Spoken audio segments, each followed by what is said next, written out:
through the whole, the President reviewed the last 5 years of the EFF.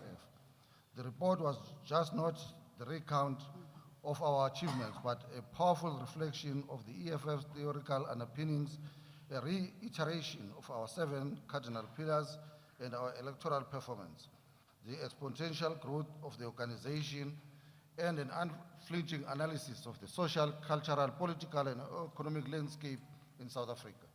The President's gratitude to the sacrifice and the loyalty of EFF members and supporters over the past 11 years was met with a tremendous applause, affirming the collective will to advance the revolution. Vibrant cultural performances followed, featuring music and dance groups that ignited the spirit of the delegates, blending the revolutionary cause with the celebration of African identity and culture. The following court discussions on the political report were marked by the intensity and purpose. Delegates presented incisive deliberations and questions on the political report, unpacking its themes and proposing innovative solutions to the pressing challenges outlined. Topics ranged from economy, insourcing, education, and apartheid special planning to the agency of addressing land reform, organizational restructuring, and the organization's political future. The exchanges were both critical and constructive, reflecting the intellectual depth and the revolutionary consciousness of the Assembly. The Deputy Secretary General presented the credentials, which constituted 90% of the voting delegates. The credentials were adopted. Therefore, the Assembly correlated with 90% delegates in attendance on this conference. Following this, the third NPA convener of the Special Disciplinary Committee, Commissar Renelo Mashabela, presented the NPA rules and procedures, which will govern the conduct of the delegates throughout the proceedings, which also were accordingly adopted. The EFF appreciates the conduct and the discipline of the delegates from the hotels, transport, and the venue. We are glad to announce that we have had 0 incidents of misconduct, and the delegates have been punctual in attending the plenary sessions. So we therefore look forward to continuing with our program today and advance the resolutions that will shape the future of our organization and our country. Thank you very much. Thank you, Secretary General. We are going to take questions. We'll go row by row. So I'm going to start in the first row and identify any hands. I'm going to start over here. Anybody in the first row? 1. So I hope we'll move the mic for us in the first row. 2, 3, 4. I think we'll just take the first row, then we'll move on to the second row. Thank you. Let's go. Good morning, Shannon Merrick, SCASI Broadcasting Africa, all protocol observed. The former EFF CCT, I think since yesterday when the Commander-in-Chief announced the plenary open, you are all former CCT members. So my question to the former CCT members, on 16th August, we announced that there are factions in EFF. We went further, we announced the name of the factions in EFF, and as we sit now today on 14 December, out of the 7 people we named, 5 of them are not at this plenary. They moved to MK. How do you respond to that? I'll come to the speech of the CIC later, because there I want to ask a lot of questions about Lenin, Fanon, Karl Marx, but for now let me deal with the gossip first. 5 of the 7 people we named in August are not here. They are at MK. How do you respond to that we named the factions in EFF as media before? And we were correct. Thank you.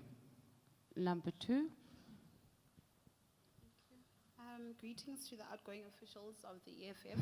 It's Natasha Piri here from SABC News.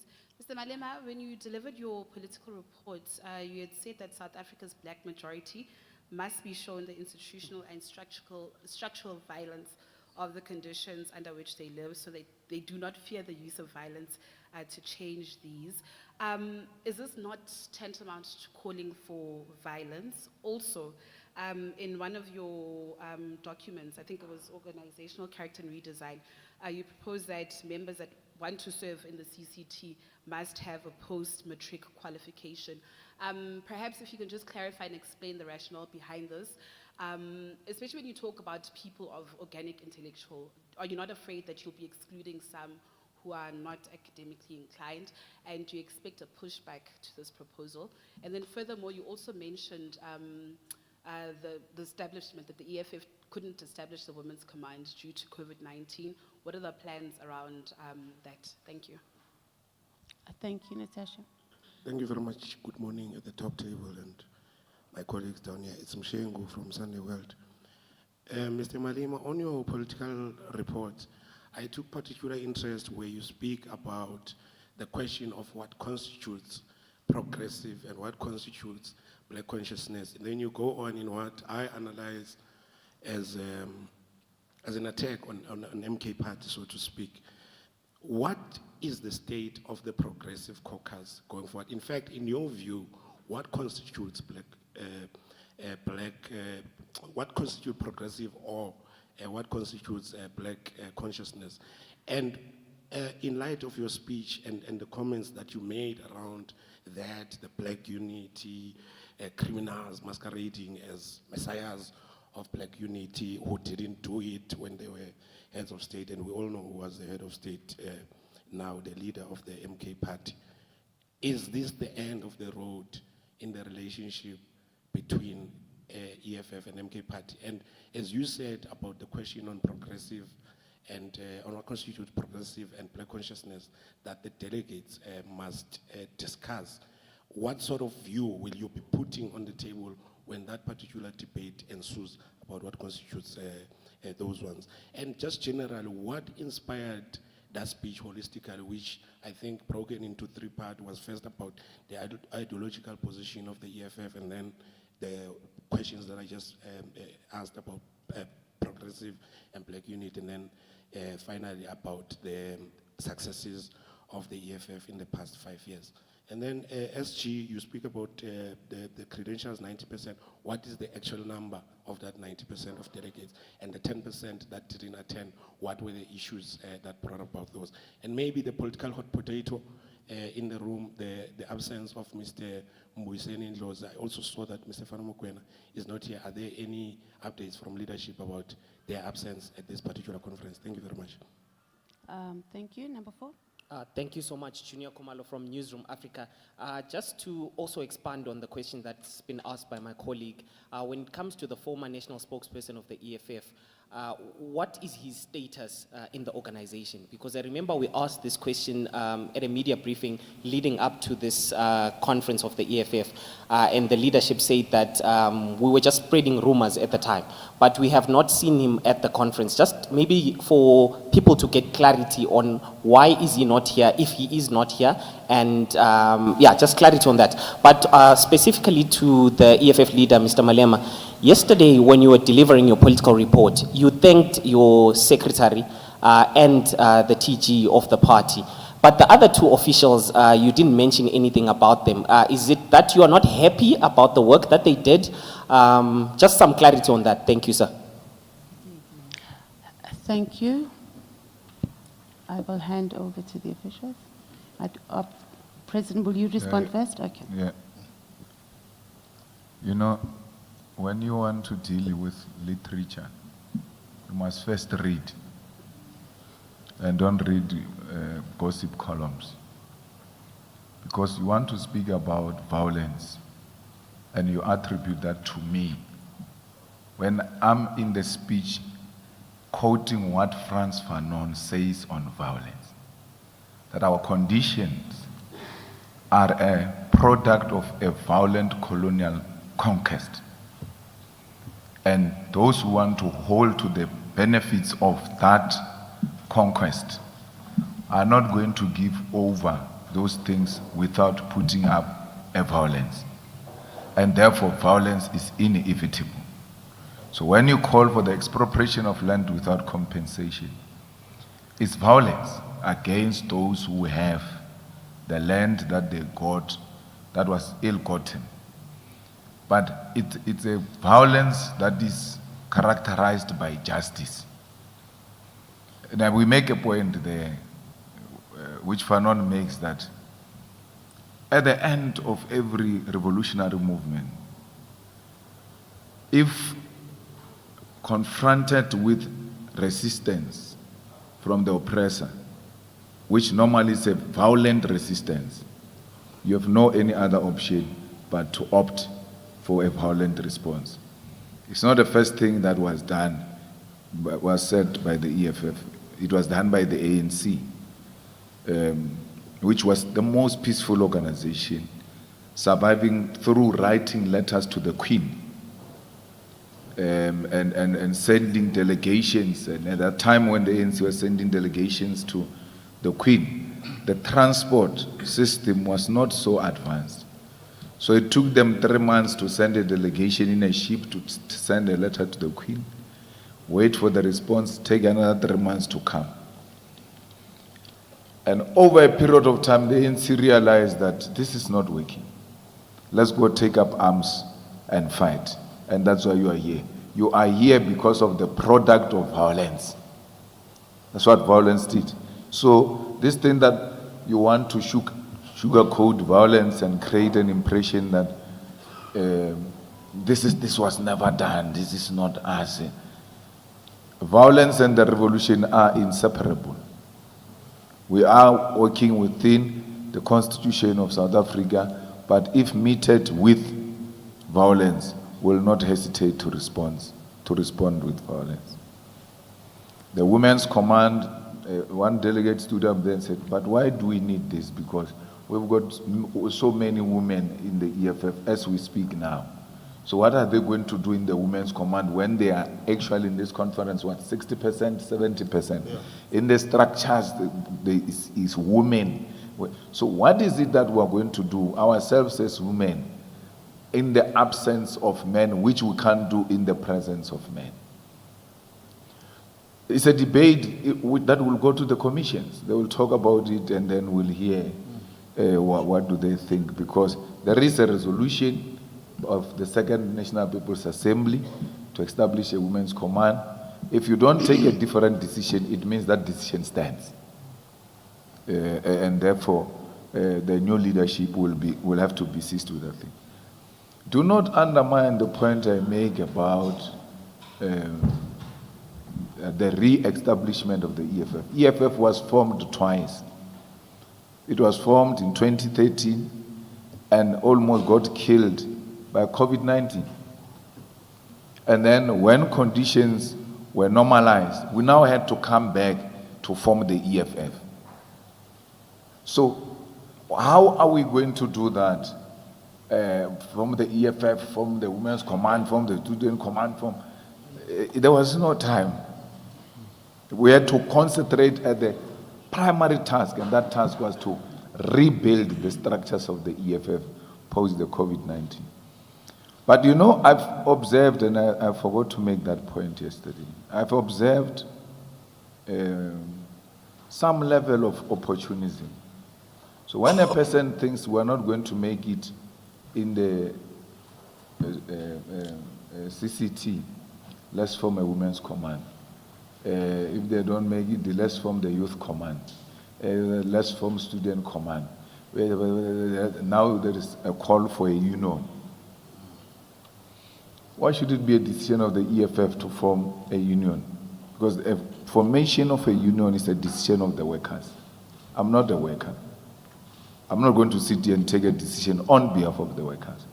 The workers have to take a decision on the formation of a union, and that is, if that is a legitimate, credible union, itself will say we are ideologically aligned with the EFF because it represents what we stand. I've seen a lot of people forming unions out of unemployment, especially some from the EFF. They lose positions, they go and form unions.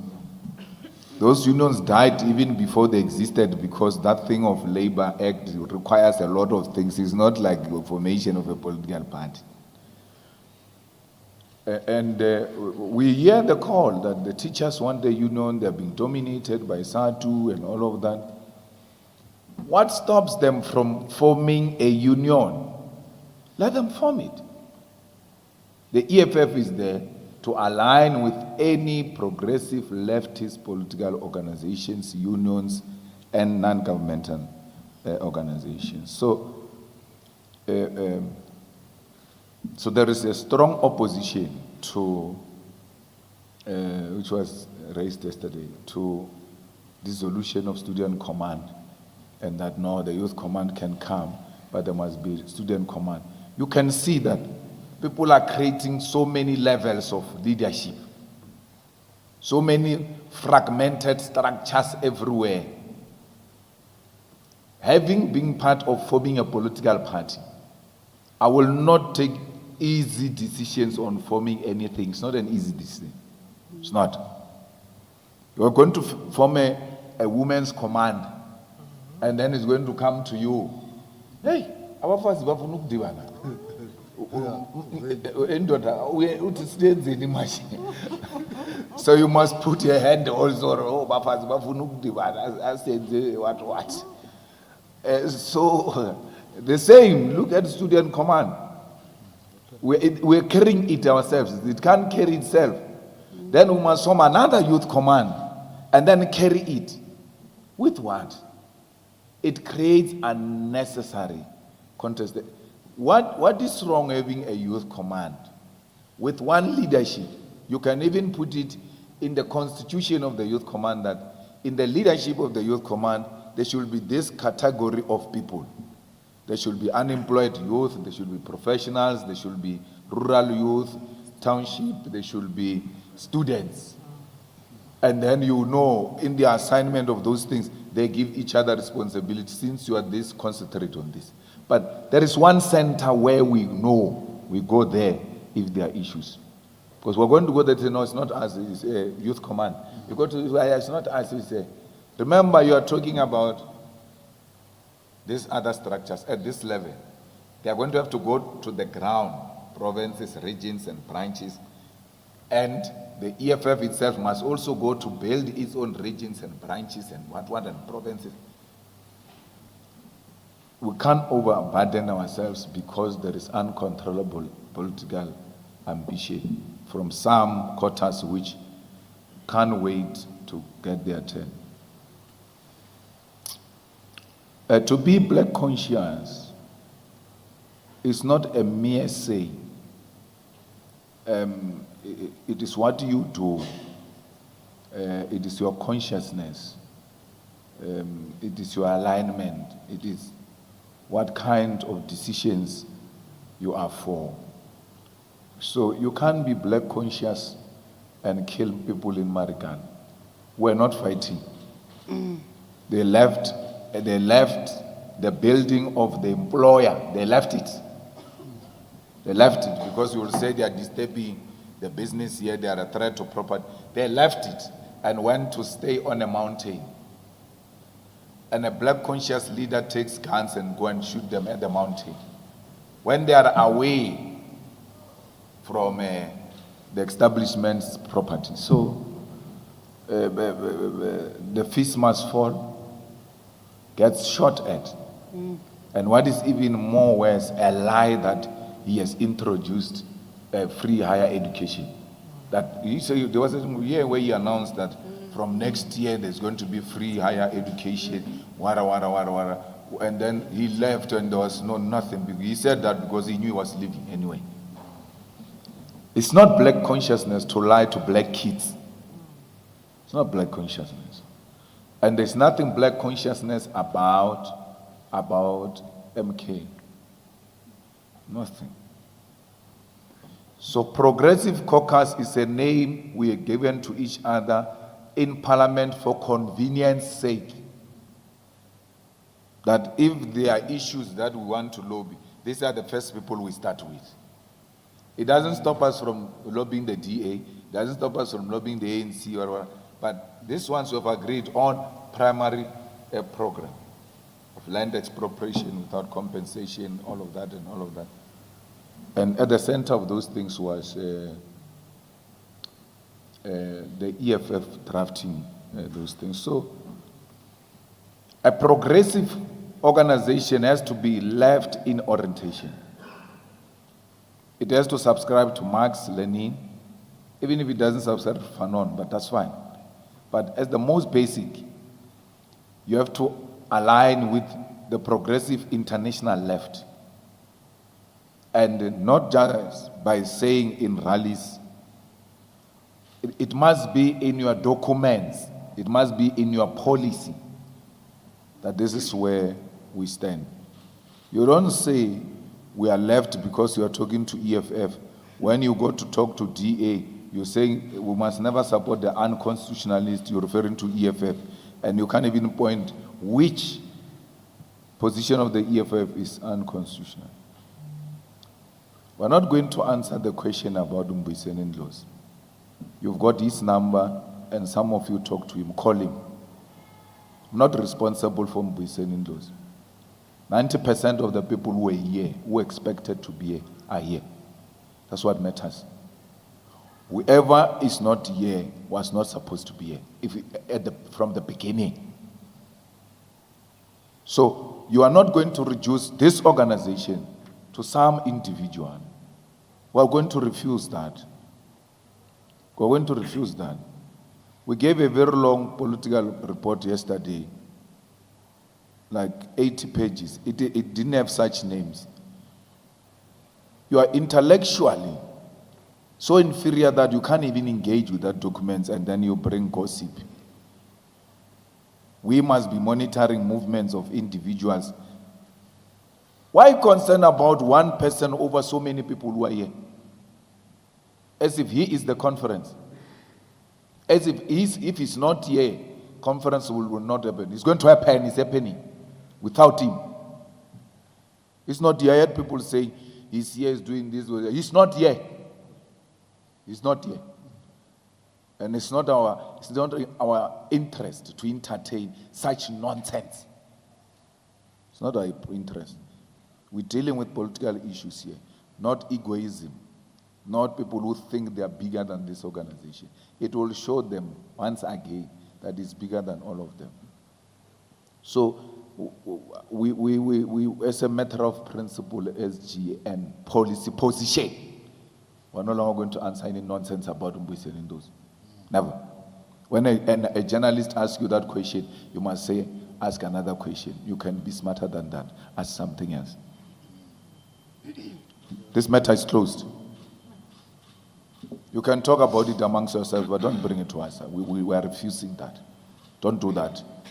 Don't reduce the whole ideological political report to Sunday world gossip, because that's what they thrive on. And we know what is the relationship of Sunday world, its owners and Mbuyiseni laws. We don't want to talk about it. Don't push us.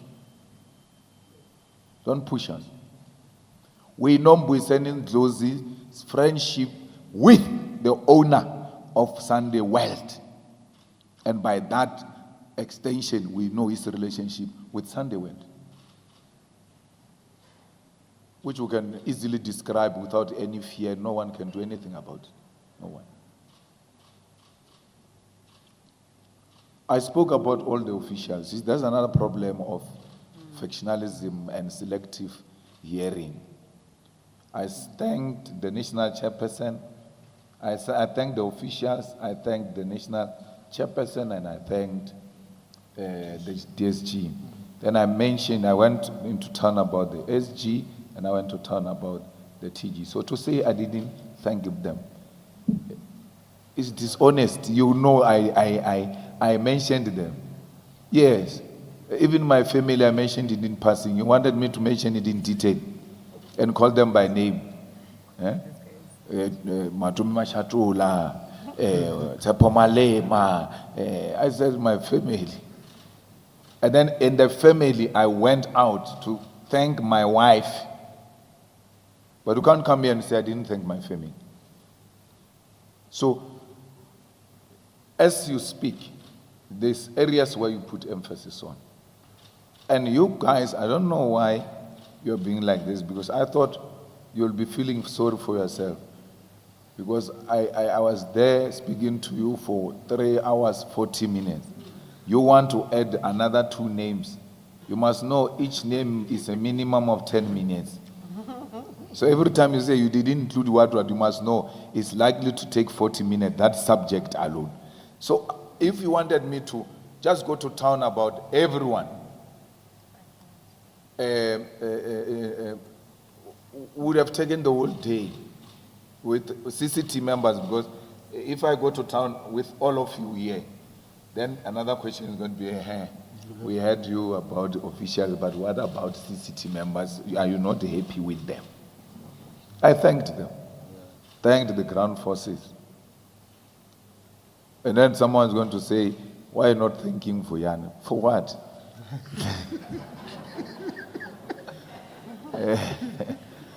No, everyone was covered. SG, I don't know if there's something you can deal with.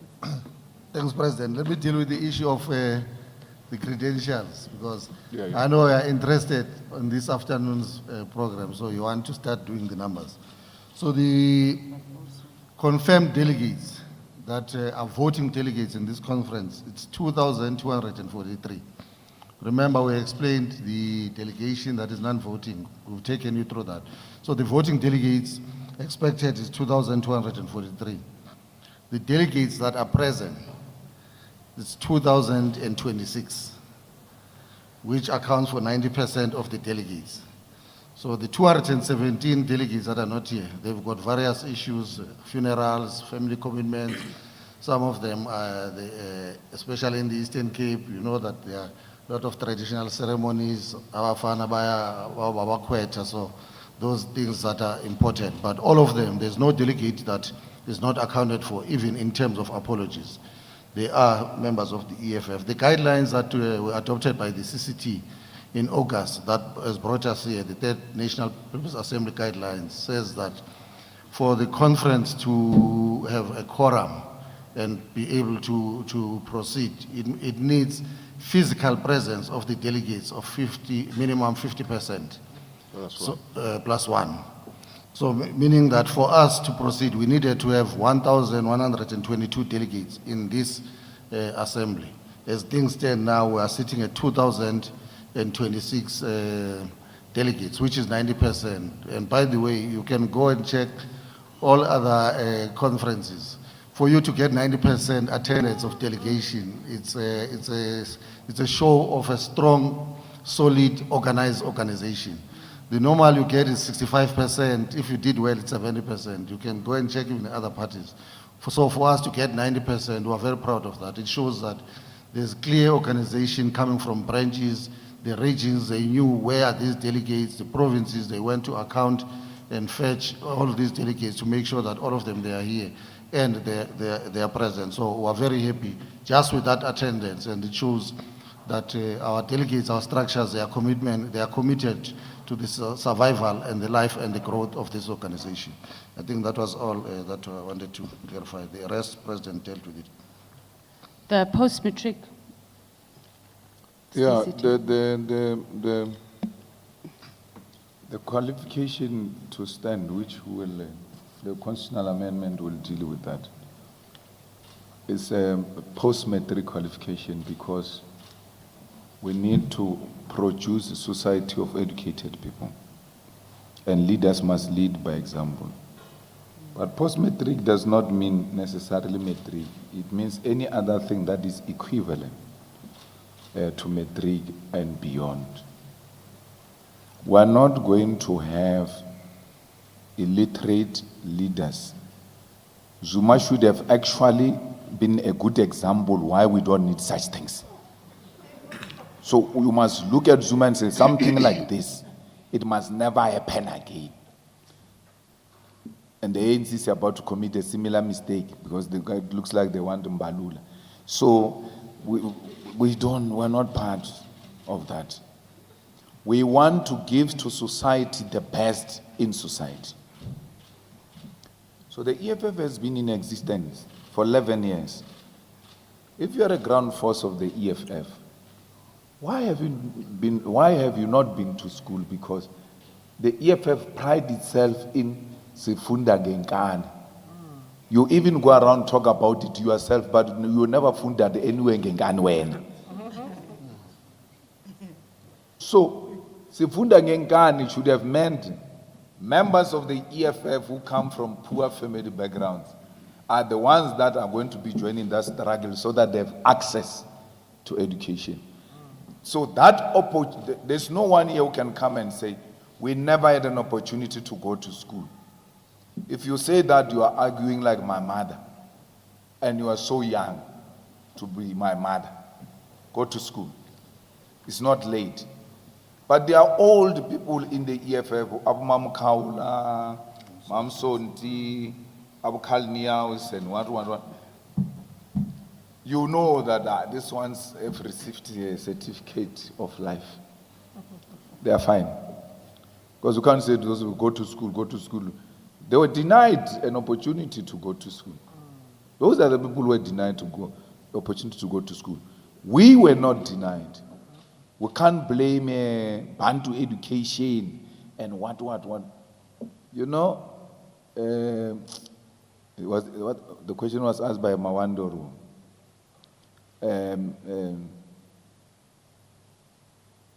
It can't be correct that you are a councillor of the EFF for 5 years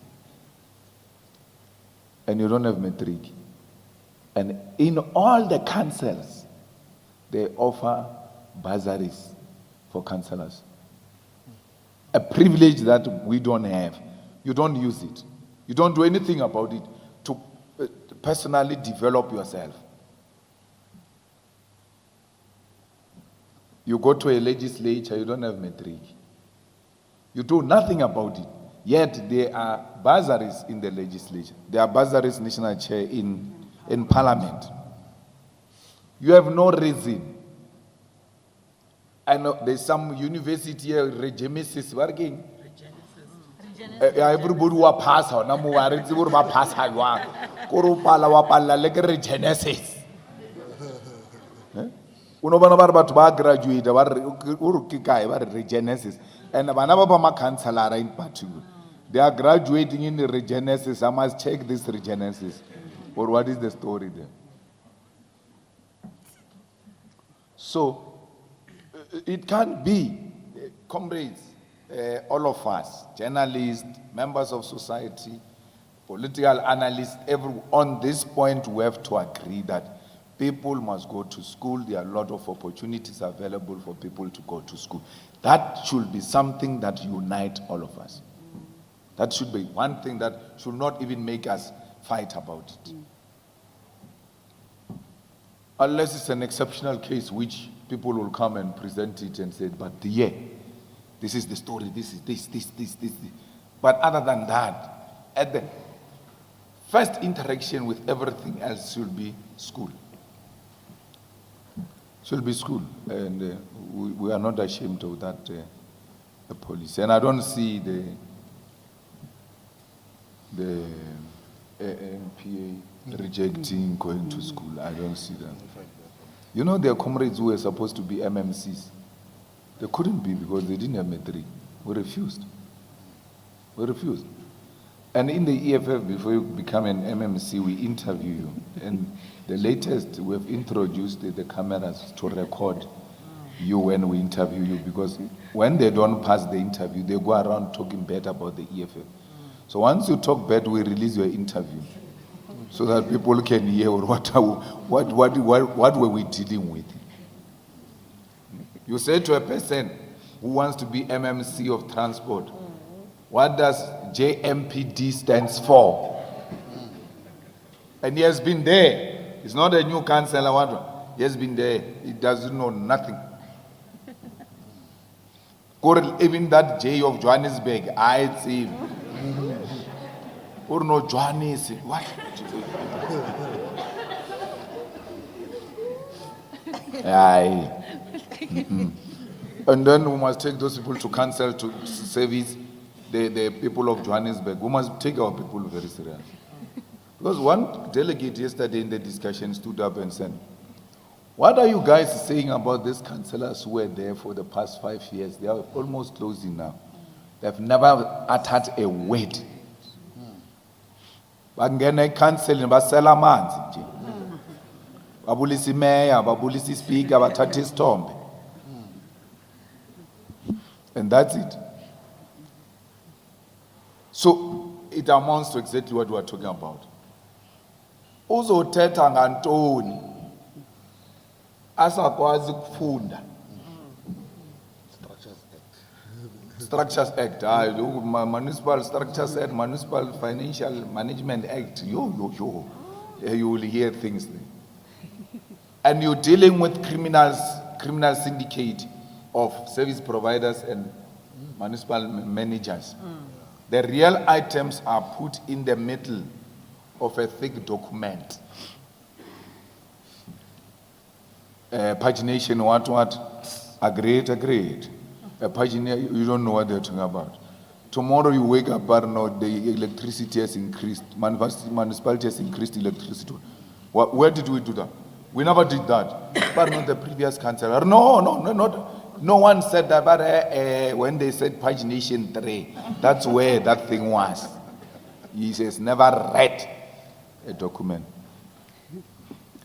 But to take people to school and to force people to go to school is the preparation to govern.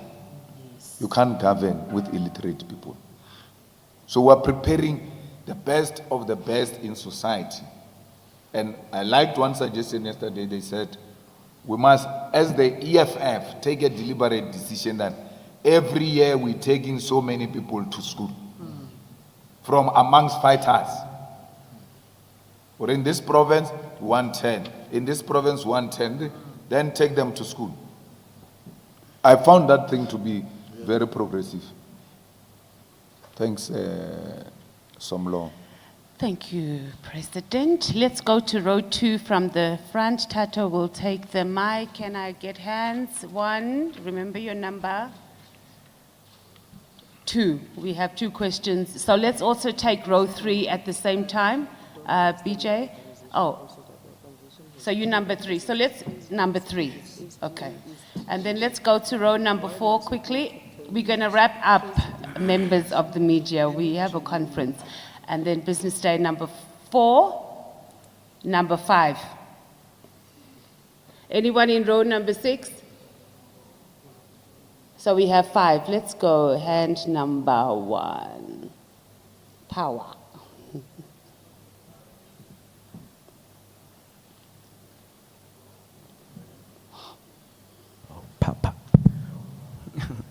Good morning, Nkosinathi Shazi from Power FM News. I just have one question to the EFF leader, Mr. Julius Malema. How tough of a task does the new incoming deputy president of the EFF have in terms of steering the ship of the organization? Now, of course, the former deputy president, Floyd Shivambu, who you said led the infiltration within the EFF, has obviously switched sides to Umkhonto weSizwe. So if re-elected, which looks very likely, re-elected for your 3rd term, what type of a deputy would you want to serve next to you if re-elected for the next 5 years? Ngiyabonga. Thank you. Number 2. Very good morning, Buleli Treaty Jones from ENCA. I just wanted to ask around the dispute process. How will that unfold if there are any disputes that arise? Number 2, to the Commander-in-Chief of the EFF, the pressing matters for the EFF when you go into commissions, what are some of the important things that you would want to see being discussed? Issues of the organization, challenges, and of course, rebuilding. And then yesterday in your political report, you spoke about how the regional structures need to give birth to organic leaders. Is this something that you envisage should be emphasized more?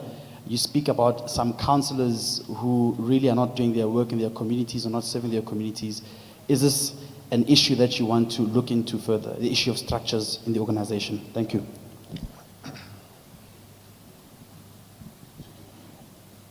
Number 3. Over here, Tata.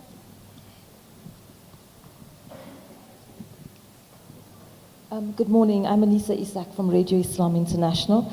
I have 2 questions. The first one is to the CIC. What lessons has the EFF drawn from its 11-year journey, and how will these inform the party's strategy for the 2025 local elections? And then also, if you could elaborate for us the EFF solidarity with Palestine, which we know is very clear, but what tangible actions will the party push for in the parliament to cut ties with Israel? Thank you. Thank you. Number 4. Good morning. My name is Tando Mayeko from the Business Day. This is for the CIC. Making reference to your political report, which was delivered yesterday, you mentioned how the EFF has had difficulty in raising funds from potential donors, particularly, among other things, because of fear of victimization and public perception of the EFF, which has diminished and has turned people away from actually donating to the party. How do you remedy this?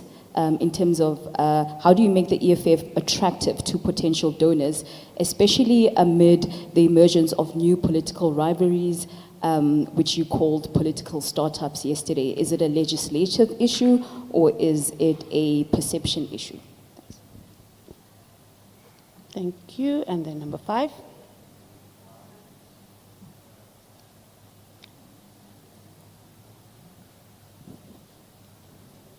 Good morning to the panel. I'm Itumele Mafisa from The Citizen.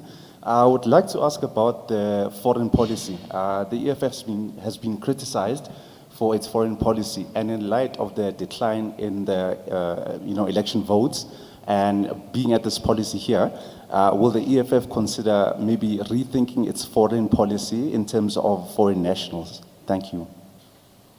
Thank you. And that's the wrap. There's one more.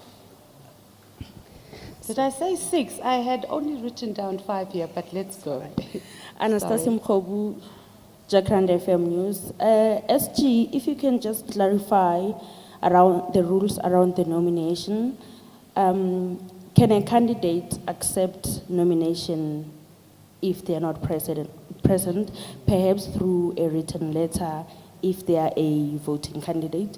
And number 2, just around the members who have been expelled, suspended, or moved from structures over the years, have you perhaps received any letters or appeals from those who want to come back? And I know that commissions will be sitting later. Are perhaps any communications around working around changing the rules or amending to allow those who want to come back in the future? Thank you. Thank you. President, are you going first? Yeah. I will not deal with the issue of the DP because if I say this is the kind of a person, then I'm going to be accused of preference. That in his characterization of what he views as a good DP, you can see he's talking about so and so. So, Agnes Baba, leave me out of that one. Dispute, I don't know if you're referring to electoral disputes. If it's electoral dispute, there is electoral committee that was adopted yesterday, chaired by Advocate Tembega and Mugai Tobi, SC, and with all other independent members of that committee. So anyone who feels that things were not run properly, you can go to them. We all know Tembega Mugai Tobi is a man of integrity. And then under them, there will be ASA. ASA is the one that will be doing EMSA. EMSA will be the one that will be doing technical stuff, like taking the literal nominations, counting seconders, and then where there's a contest, prepare ballot paper, prepare voting station, and all of that. So, but they are over, the people who oversee them politically is the electoral committee. So we have electoral committee and electoral commission. And the electoral commission is led by Terry. Yeah, Terry, we used to be in the IEC. And I'm happy the discussion yesterday, last night was We seem to have consensus, but it will be subjected to Commission's outcome about doing away with regional structures because they are of no value to us. You know, in the EFF, there is a policy that says people will be deployed into councils according to the number of votes they got from their wards as ward candidates. Then people are being lined up according to their votes and all of that. But there is a person here called the regional chairperson. But no, regional chairperson is not in that group. How did he become a regional chairperson? He can't qualify to even be a ward candidate. I bet there are people, you know, from the province we took, 5, the region, 2, and then we said the rest of other leaders, they must go to their branches and be nominated from their branches. They could not be nominated by their branches. But when the time goes to go to the legislature, they want to be the first ones, but they can't be trusted by their own branch. Why? Because there are people who have mastered factionalism. They just know that side, you talk to that one, that side. The next thing you become a regional chair or secretary. And then they serve as gatekeepers. So let there be sub-regional structures. Sub-Polokwane sub-region deals with Polokwane branches. They know each other. They don't have to deal with someone from Boloberg they've never seen. What is their regional leader? Hey, this one. And they must elect from amongst themselves who's going to lead their sub-region. So that is making the EFF to be a mass organization and closer to the people. And that will do. Palestine, we've already started with Palestine. We wrote a letter, National Chair, if I'm not wrong, to the Speaker as to what happened to this matter, the resolution of Parliament. So we have started a process to make sure that that process must be followed up, and we are going to do that.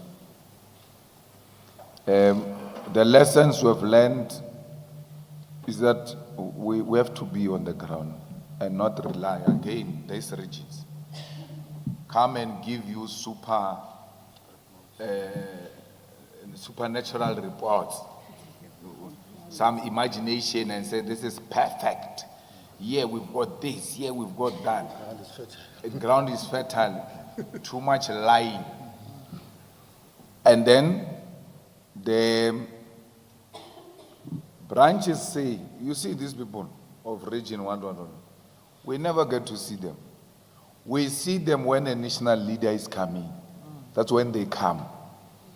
But what is worse is that they live with the national leader when the national leader leaves. So the sub-regional person will live to it. He can't go anywhere, he stays here. Even if he wants to leave, he stays here. He has to do his work or her work. So those are the lessons that we just have to engage in honesty and hard work. Donors, you know, business people support people on the basis of what they stand to benefit from those people. So when they see the EFF as being, you know, one of the possible government in this or that, they come and tell you all manner of things, how they support you, how they do. When you experience a slight decline, they disappear.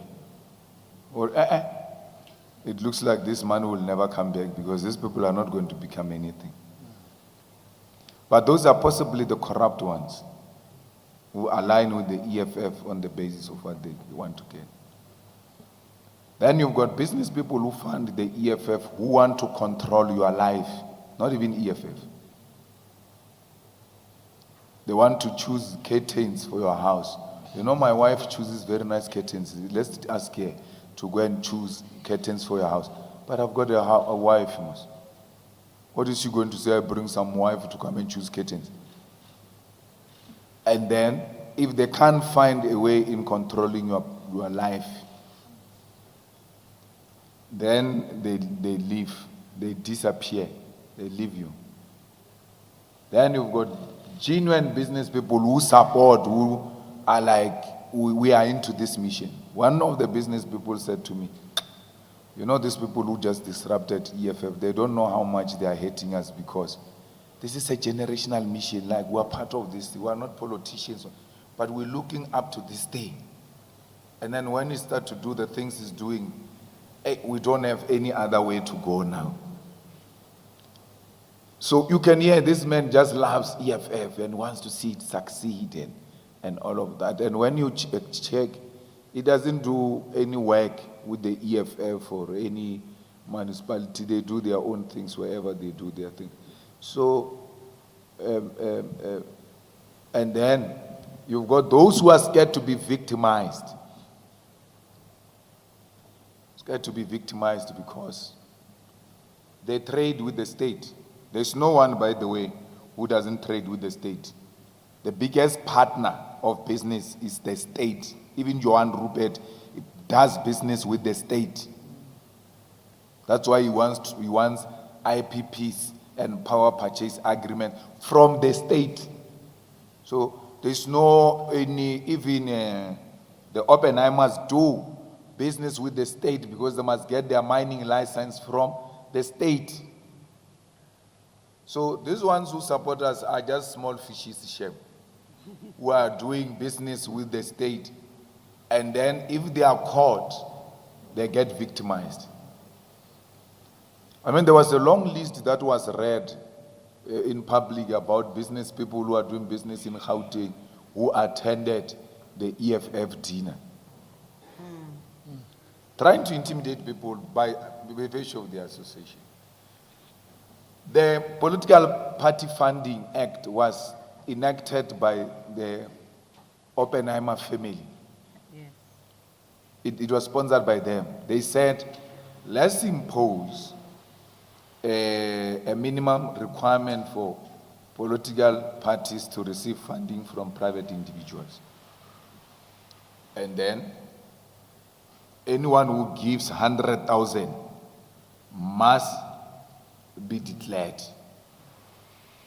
with an intention that anyone who gives 100,000 to the EFF is going to be targeted by SARS, by all manner of things, and gets destroyed. But they knew they were going to give as many millions as possible and nothing will happen to them.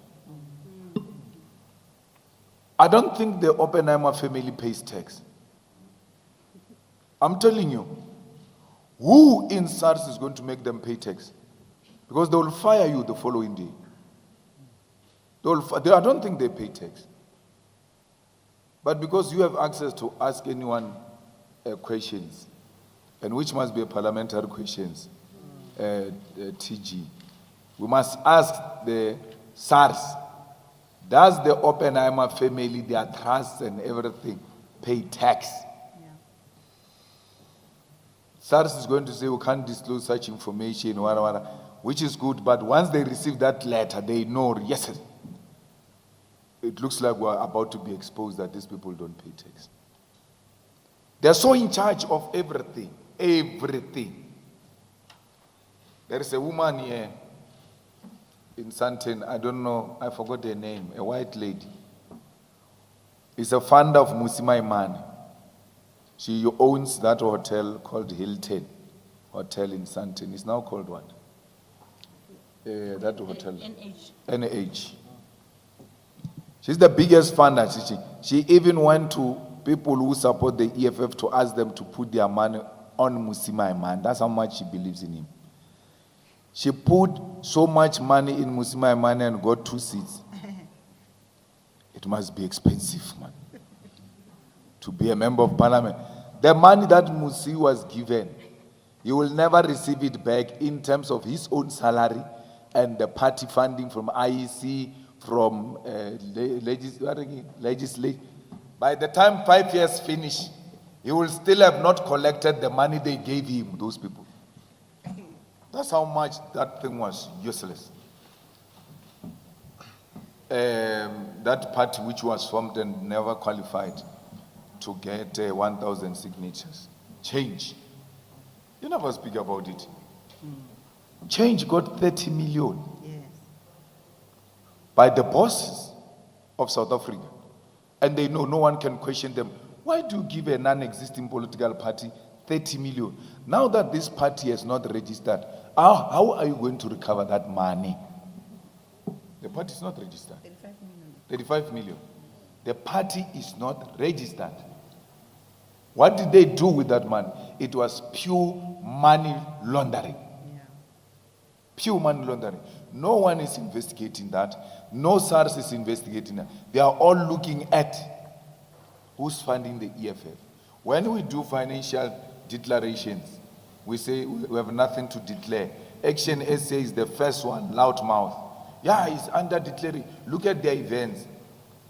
Hey, my guy, we are very calculative. We say to our people, don't donate more than 100,000.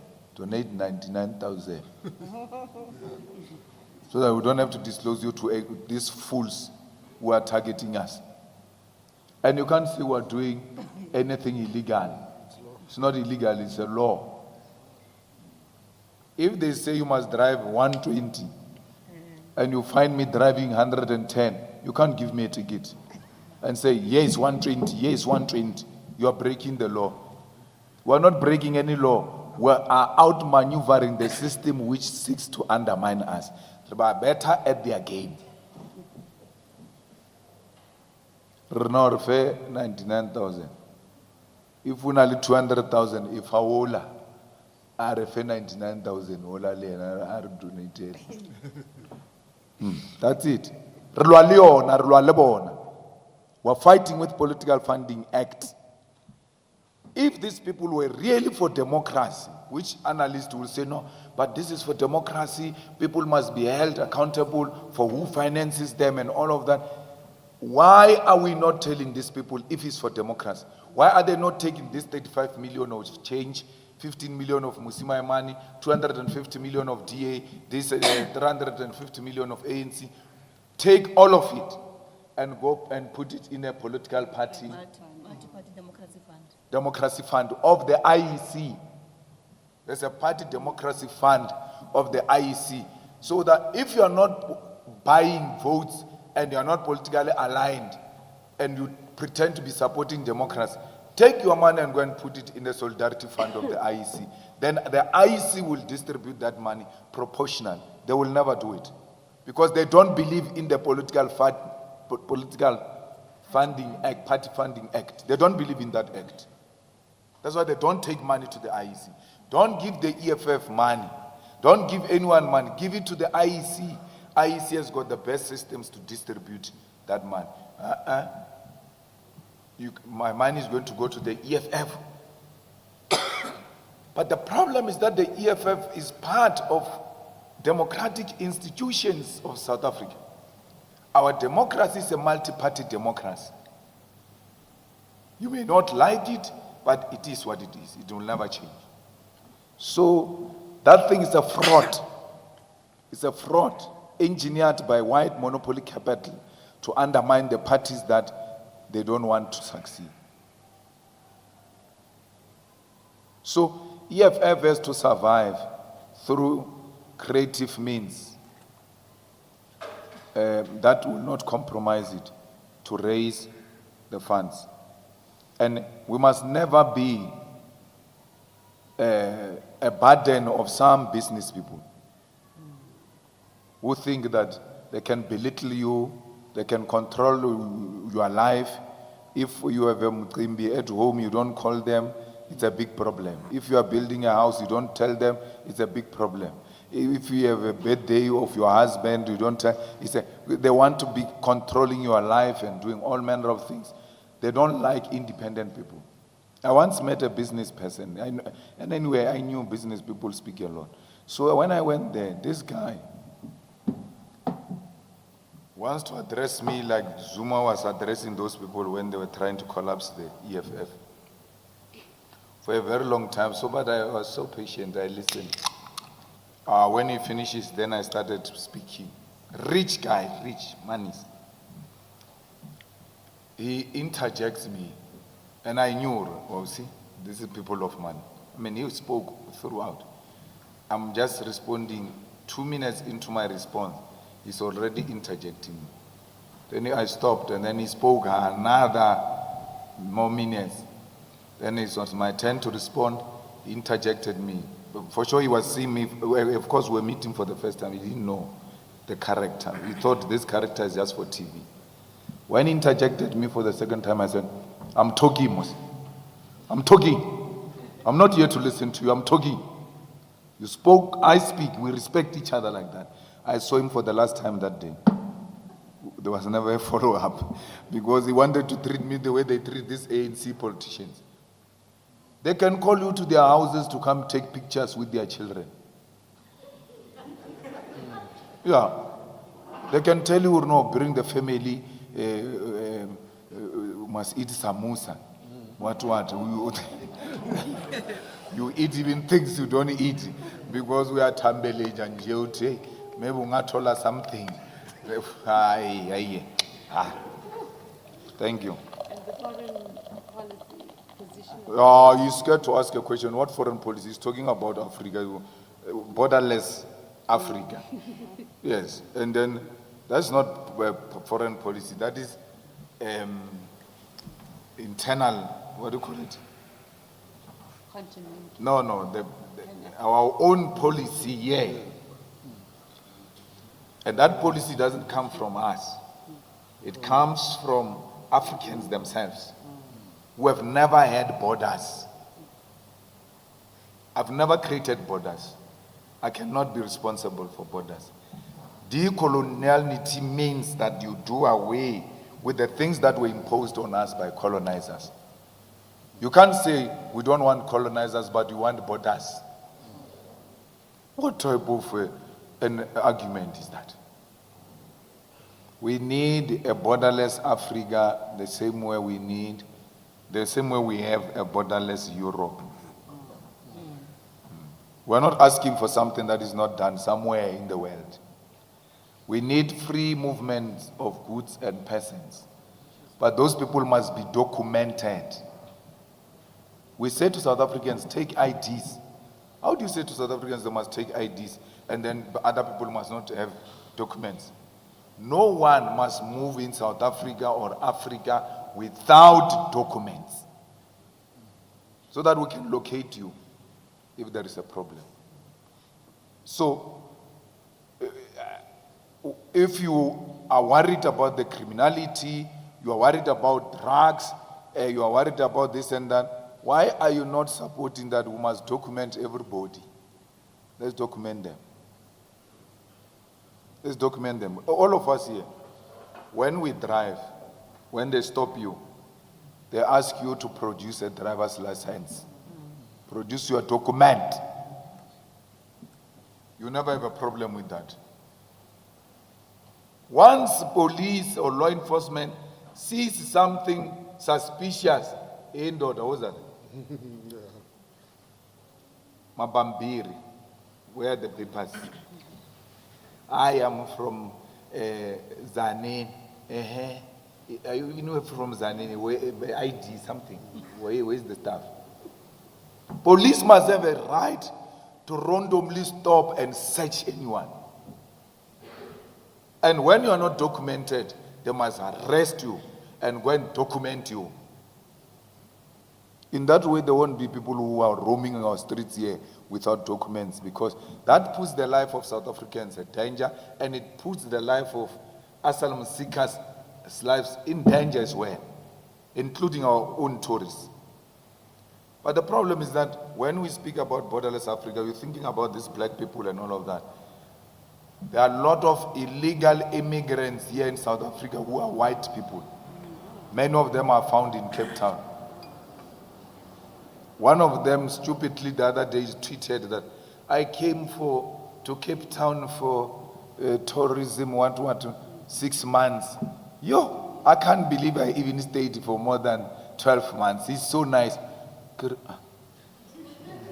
This thing can't hear that he's saying it's illegal in the country, but it doesn't apply to white people. There was never an outrage on Twitter that she doesn't have visa. Her visa is expired.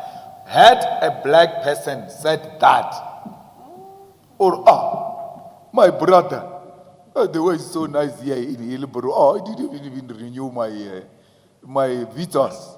Or was it here in South Africa? No visa, no nothing. You will go home the following day. Our own people will go hunting for that person. What I saw and saw, this way stays. Police must go. But I looked at that thing of that white lady with interest, and I wanted to see what is going to be reaction. Nothing. Disappeared. Thanks. SG? We have a conference. Oh, okay. That's a wrap. Thank you, officials. Let's release. Answer those questions. We're coming there. All right, so there you have it. EFF leader Julius Malema and the rest of the outgoing top six finally wrapping up that media briefing, which I suppose has gone on for a couple of minutes. Wasn't watching the time per se, given, of course, some of the fireworks that came out of it. Let me take you through some of the salient points in case you missed it. Julius Malema obviously asked to reflect on part of what he said as part of his political report, really doubling down on some of the ideological underpinnings that inspired the EFF's own thinking. In fact, I'm told Julius Malema is still speaking, saying something else. Let's just listen in for you quickly. They can still send letters. Thanks. Apologies for that. It seems we have missed it. It seems like it was just a technical announcement about some letters that might have been written. Speaking about that, by the way, we've heard that there is a 90% attendance of delegates there. Initially, the expectation was that there'd be just over 2,400 people attending this conference. Once credentials were adopted, it emerged that 2,026 are present, and that essentially comes to about 90%. Marshal Dlamini, the outgoing Secretary General, saying that this is in fact a figure that they're very happy with. He says, in fact, as far as they're concerned, if you were to look at other conferences from other parties, even getting a 70% attendance would have been good. He also mentioned something which I think is very interesting, and that is the fact that all of the delegates have been accounted for, including those who put in an apology for whatever reason. And that brings us, of course, to the elephant in the room in the form of Mbuyiseni Ndlozi. That question was inevitably going to be asked. And my goodness, if Twitter is anything to go by, his response is certainly going to have a lot of tongues wagging. Julius Malema essentially putting a cap on the issue. There's something that he mentioned, I want to quote verbatim. He basically said that we won't take responsibility for Mbuyiseni. Call him yourself. That's an instruction he gave to the journalist who asked the question. He also went on to say, what's with the obsession over one person, given the fact that this is a conference that involves a whole lot more people? And then this to me was very interesting. He says, the matter is closed. Just like that, he's put a cap on it. He says, we won't deal with egoism. We're here to deal with political matters. We won't entertain people who think they are bigger than the organization. Very interesting indeed, still a bit cryptic because it leaves us unsure of where this leaves the relationship between the EFF and Mbuyiseni Ndlozi. Of course, it was the Sunday World a couple of weeks ago that first came with the story around Mbuyiseni Ndlozi's possible barring from this particular organization, or at least from the conference itself. When the question was put to the leadership of the EFF in the lead up to the conference taking place, it was dismissed as nothing but, I think the words that were used was toilet gossip.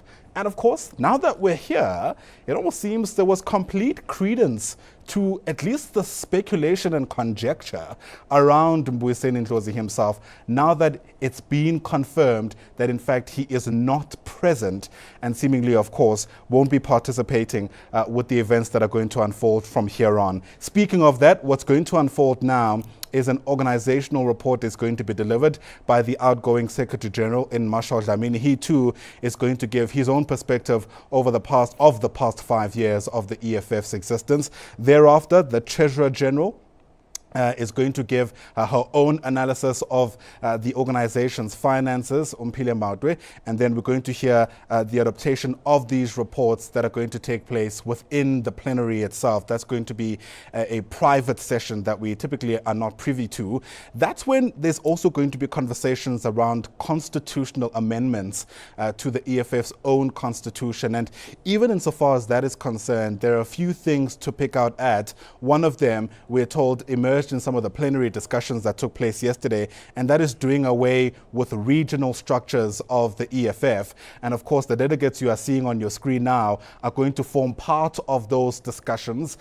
Julius Malema essentially telling this media briefing that their own evaluation so far is that these regional structures, he says, are useless. They haven't really contributed much over the past 5 years. In fact, he's gone on to suggest that these regional structures overstate the position of the EFF, which may very well be misleading for the organization.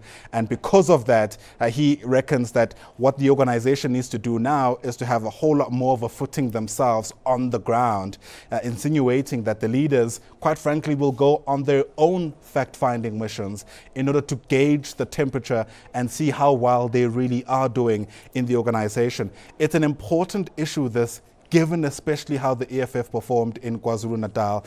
You might remember there had been in the past suggestions that perhaps the organization may have been misled about the prospects of the party, especially after the elections this year, given, of course, the outcome that saw the MK party completely upend the table, so to speak, after getting more than 40% of the support in KZN with the EFF and the ANC in particular, certainly getting a bit of a hemorrhaging. So this is how they're going to respond, they say, to part of that particular outcome.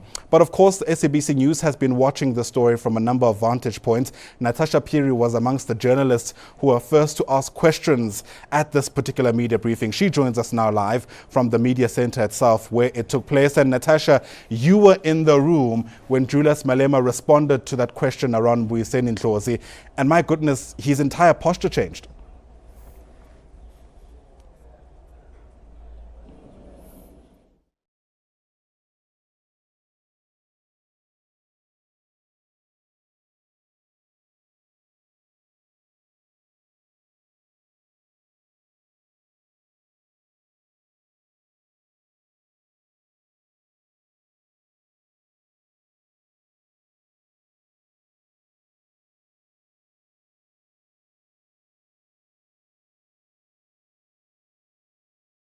At the UJ campus in Soweto, and had said that Mbuyiseni Ndlozi had said that he was going to be here. Of course, yesterday, as members of the media, our colleagues did not see him, and today this is the case again. But just drawing your attention, or the attention of the viewers, Ayana, to what he actually said word for word. He had said that we are no longer going to answer the question about Mbuyiseni Ndlozi. Whoever is here was, or whoever is not here was not meant to be here. We are dealing with organizational matters, not people who think they are bigger than the organization. So I guess I'll leave you, Ayanda, and the viewers to actually read into that, and you'll make your own conclusion as to what Mr. Malema had actually to say on the constitutional amendments that you actually spoke of, and that Mr. Malema actually touched on, especially the issue about dealing with or doing away, I beg your pardon, with regions and introducing sub-regions. He had said that there was a greater consensus amongst delegates that this should be the case, because he says, listen, the EFF needs needs to be everywhere, in every branch and every ward, and it's imperative for community members and EFF members themselves to actually know who their leadership is. Oftentimes you find that some EFF members don't even know who their regional leaders are. The only time they get to know them or introduced to the regional leaders is if the top leadership, like the outgoing officials, actually perhaps go and visit a place. On the issue of doing away with the student command and introducing a youth league, he had said that there was strong opposition to the dissolution of the student command. Of course, we did quiz him, remember, on the establishment of the women's league, and these conversations will still be going on Ayanda behind plenary, even citing that one delegate even said that is there really a need for a woman command in the EFF, saying that most EFF members, most delegates that are actually here, 70% of them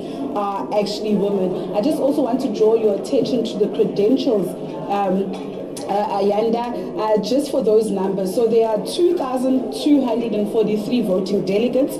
Those that are present are 2,026, and those 217 delegates have other commitments, so they have excuses as to why they are not here. But I just also want to draw your attention that there are some EFF members that are here but are non-voting delegates because their branches did not reach a quorum or the consensus of 10%. Some of these branches actually come from the Western Cape province, some come from KZN, of which we spoke to Thursday, and they themselves, all these delegates, will be coming here as observers and non-voting delegates. On the issue, another constitutional amendment or proposal, Ayanda, that's found in the organizational redesign document is the issue that the Central Command team members should have a post-matric qualification. Remember, the CC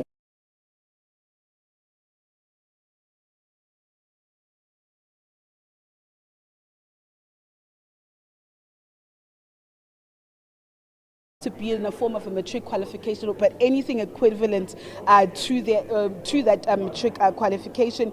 Also further saying that he doesn't see the delegates here at the National People's Assembly actually rejecting this constitutional amendment. He also said that you can't govern with illiterate people. So these are just some of the main tenets that actually came out of the engagement that Mr. Malema had with members of the media.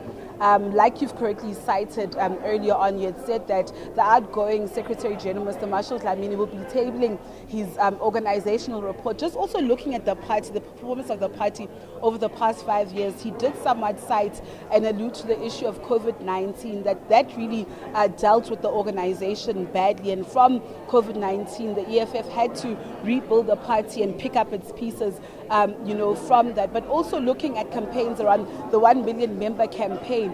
Last year when the EFF, before the EFF had turned 10 years, they had actually ran a campaign to get 1 million members, and of course they've championed that quite well. Also the issue of the elections as well, and the electoral decline this year. This is what the EFF will be looking forward or looking and addressing, but also in the build up to the 2026 local government elections. Of course, there will be that report by the outgoing Treasurer General Ompile Maute after lunch. That's when the nominations will start, the elections and the voting of delegates. But of course, trust us, SABC News, to be here on the ground. Ayanda Samgela Masego will be joining us later on, and of course, we've got you covered on that front. But that said, it's back to you.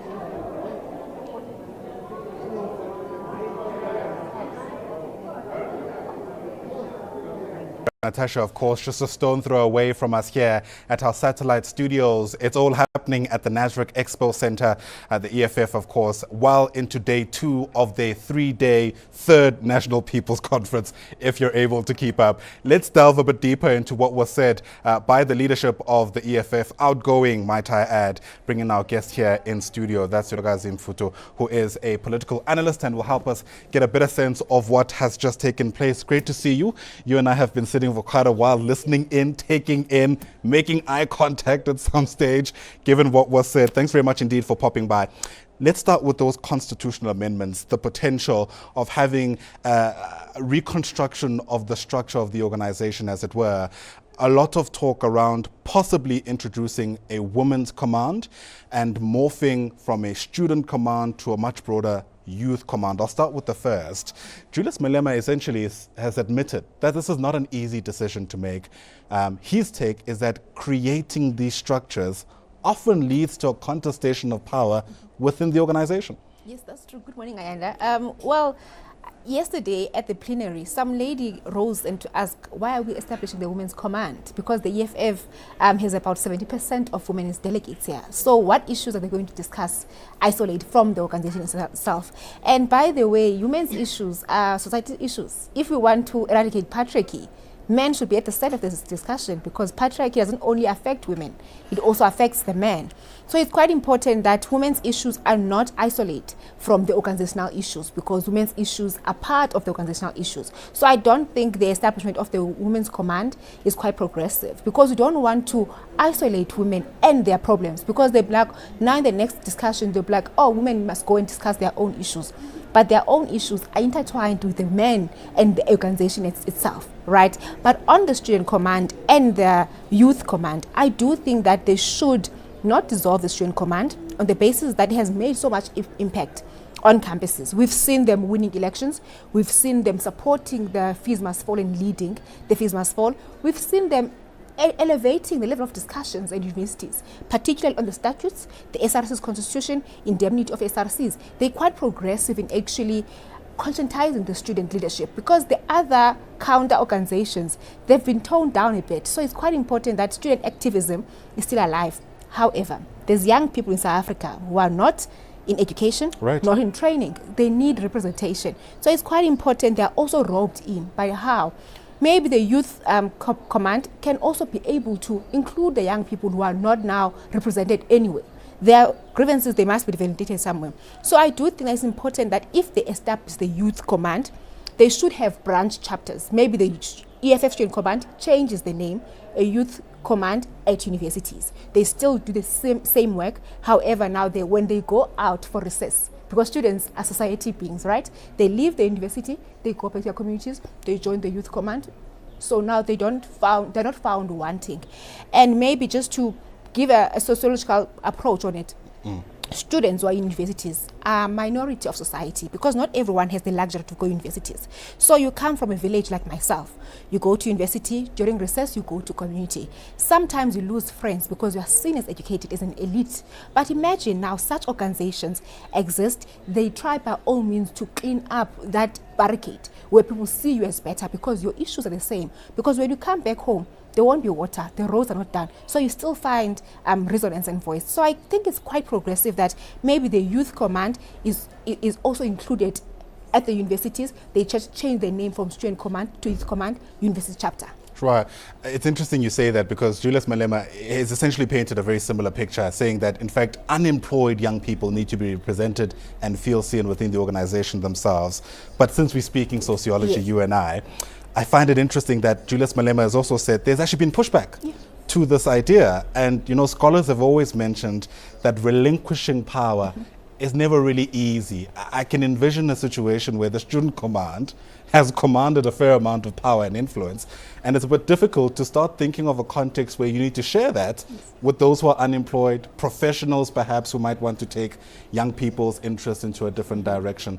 So in very interesting ways, the EFF itself is confronted with those questions. Yes, definitely. But if you look at it, in South Africa right now, we have high rate of unemployment.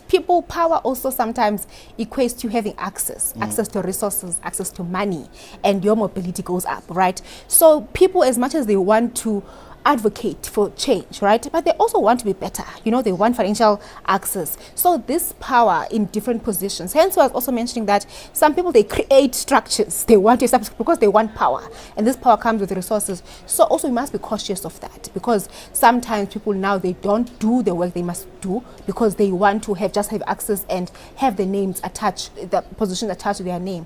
So it's quite important that in doing that, they are also conscious of having what we call bourgeoisie maybe the middle class, Yeah. taking over the youth command because they deem themselves as important, they deem themselves as thinkers, then they forget those who have not gone to what we call school. Maybe they have organizational intellectual capacities, but they ignore that because they assume that because I have a car, I stay in a city, then I must be in the NEC or CCT of the youth structure. So it's quite important that we don't necessarily, and I mean the EFF basis is ideology on Marxism and Leninism. So it's quite important that they're also cautious of the bourgeoisie tendencies. Right, which is something that Julius Malema actually spoke about yesterday, the characterization of who is and isn't a bourgeoisie. If you've just joined us, of course, we're taking stock of day 2 of the EFF's third National People's Assembly. This, of course, is also seen as an elective conference in many ways. And today, we're expecting the leadership of the top 6 to take center stage. It's going to be in the latter part of the agenda. Before then, there's going to be an organizational report by the Secretary General, outgoing Secretary General, and Marshal Dlamini, and then the Treasury's report is going to be delivered by Umpile Mautwe. But it is clear skies over Nasrec today. There's going to be a lot of activity because there's a certain international artist who's going to be in the vicinity. So we already heard police saying that certain roads around Nasrec are going to be cordoned off. All of that, of course, unlikely to affect what is going to take place today, given, of course, the substance of the issues that are likely to be unpacked. But let's continue our discussion. Our guest in studio is Yolagazi Mfuto, a political analyst, helping us take stock of the latest media briefing that's just wrapped up a few minutes ago. What also came out of this particular briefing, Yolagazi, was the future of the Progressive Caucus. Julius Malema, if you ask me, taking veiled swipes at the MK party during his political report yesterday. And today he was asked about where we are insofar as this loose arrangement is concerned. And the words he used were, the Progressive Caucus is a name given in Parliament for convenience sake, which I find interesting because when they had that media briefing after the elections, we were sold a very different picture. Yes, definitely. But the Progressive Caucus, I do think that was a marriage of convenience because all of them were disgruntled with what was happening at that particular time. And also they wanted to oppose the GNU, establishment of the GNU, right? But currently also he's kind of denouncing the term progressive to say that not everyone calls themselves progressive, but they are progressive. So the future of the Progressive Alliance outside of Parliament, it's not there. I don't think they are going to continue their relations because currently the MK and the EFF, their ties, I do think that they are tainted a bit. I don't think going into the local government elections they would have any sort of coalitions because now we've seen the guns and we know the gloves are off. They are ready to fight. And EFF is already going to the ground to defend itself. So the Progressive Alliance, I do not see the future outside of Parliament. Probably in Parliament they might vote together because of the convenience of Parliament and looking at the numbers. Otherwise, ideologically, it's not there. Sure, very interesting indeed. Yolagazi Mfuto, thanks very much indeed for helping us make sense of some of these very important issues. Of course, our discussions don't end here because we're still expecting a lot of these behind-the-scenes talks to continue, and SABC News got you covered from the Nasrec Expo Center. I've mentioned this a number of times, but we really are spoiled for choice this weekend. There are a number of political stories that on any other day would be the lead story. In Boksburg, Ntantla Kgatlana is watching the tail end of the SACP's 5th Special National Conference. We're expecting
Absolutely, Mxolisi. It goes without saying, given especially some of the bombshells that were dropped by EFF leader Julius Malema. You reflected on some of those, even though he's taken a swipe at journalists for asking about Mbuyiseni Ndlozi and not going into the substance of yesterday's political report, in fact suggesting that there isn't enough intellectual depth. But alas, what's taking place now, we know there's going to be a whole lot of behind closed doors sessions, as it were, so we're not really privy to what's being said. But according to the program that has been given to us, an organizational report by the outgoing Secretary General in Marshal Dlamini should be discussed at the moment, taking stock from his vantage point of the EFF's journey over the past 5 years. But you'll agree with me that there's also a whole lot of interest in getting into the process that is going to be involved in electing new leaders for the organization, and an individual who's been an integral part of that, making sure, of course, that it happens seamlessly and doesn't open itself up to scrutiny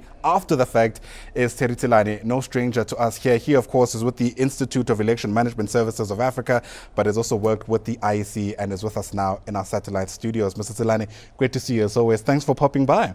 Good morning, and thank you very much for having me. You've done this before, which I suppose will come as a relief for people who feel like the stakes are high at this point. The election process is happening under Section 8 of the EFF's constitution, but plainly speaking, we know there's going to be an election of the 40-member CCT, is what they call it, the Central Command Team, and the leadership of the top 6. How do you as an institution deal with the formation of these structures? Where do you start? Well, firstly, we've got to really express our appreciation for the fact that we have had an honor of managing almost all the elections of the EFF in all the provinces. We also managed the Student Command, and then you may recall that we also managed the Second National People's Assembly. So we have an honor and a privilege of understanding how they operate and how their systems are structured. So our responsibility is to make sure that the elections take place in terms of the Constitution, as well as the election guidelines that are there. You may be aware that in terms of the Constitution, they will start with the election of the top 6. In order for a person to be able to get elected into the top 6, that person has got to pass a threshold of 30%. So we'll start with the nomination processes. And then once the nomination has been made, that particular person has got to pass that threshold. In other words, has got to be supported by at least 30% of the delegates who are here. So I'm not too sure as at this stage in terms of the credentials, but I would assume that it is something over 2,000 members. So it will be a threshold of more than 2,000 delegates who will be voting.